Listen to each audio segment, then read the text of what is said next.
अगर आपको भी छींकते या खांसते हुए यूरिन इस तरीके से लीक होता है तो आप अकेले नहीं हैं। बहुत सारी महिलाएं इस परेशानी से जूझ रही हैं।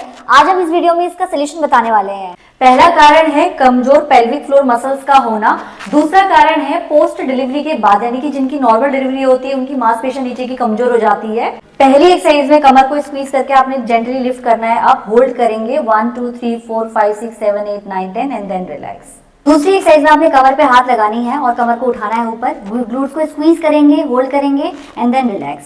Squeeze up, hold and then relax. Simple 2 exercise है, आप अपनी पेल्विक फ्लोर मसल्स को स्ट्रांग बना सकते हो। कमेंट करके बताओ कि किस किस को ये प्रॉब्लम फेस होती है और वीडियो को शेयर करना ना भूलें।